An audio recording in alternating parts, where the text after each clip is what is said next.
সকালবেলা চলে গিয়েছিলাম পড়াতে, সকালে টিফিন করে আসতে পারিনি জানতে পেরে দিদিভাই ঠিক এতগুলো মুড়ি মেখে দিয়ে গেছে আমাকে। অনেকদিন ধরেই সাইকেলটা ডিস্টার্ব করছিল, তাই ভাবলাম আজ যখন হাতে কিছুটা সময় আছে সাইকেলটা ঠিক করিয়ে নিয়ে বাড়ি যাওয়া যাক। ছাদে এত জামা কাপড় ছিল, এত জামা কাপড়। হনুমানের কোন জামাটা পছন্দ হয়েছে দেখো, আমার এই সাদা সোয়েটারটা ধুয়ে মেলা ছিল, আর সেটার কি বাজে অবস্থা করেছে।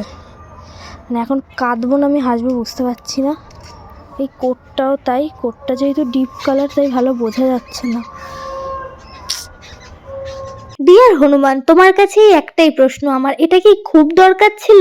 বিয়ে বাড়ি থেকে ঠিক এতগুলো শুকনো ফুচকা আনা হয়েছে, কিন্তু এই মুহূর্তে আলু মাখা বা টক জল কোনোটাই বাড়িতে নেই, সেটাই এখন আমি আর ভাই রেডি করতে বসবো। মা আজকে আগে থেকেই ছোলা মটরগুলো ভিজিয়ে রেখেছিল, যদিও সবকটা আমাদের প্রয়োজন পড়েনি। ফার্স্টে আলুটা সেদ্ধ করে নিয়েছিলাম, তার মধ্যে দিয়ে নিয়েছিলাম পেঁয়াজ আর লঙ্কা। ইচ্ছে ছিল একটু ধনেপাতা দেওয়ার, কিন্তু বাড়িতে না থাকায় সেটা আর দিতে পারলাম না। আলুটাকে নুন দিয়ে মাখার পর মায়ের বলে দেওয়া দুটো মশলা এর মধ্যে দিয়ে নিয়েছিলাম, যার জন্য টেস্টটা এসেছিল খুবই ভালো। আলু মাখাটা রেডি করার পর যখন টক জল রেডি করতে গিয়েছিলাম তখন জানতে পারলাম বাড়িতে তো তেঁতুলি নেই, তাই কোনো রকম টক জল ছাড়াই আজকে ফুচকাটা আমরা খেয়ে নিয়েছিলাম। এরপরে মিনিসো থেকে কেনা এই সিট মাস্কটা ইউজ করে চললাম রাতে ঘুমাতে। আজকের জন্য এইটুকু, টাটা, বাই বাই।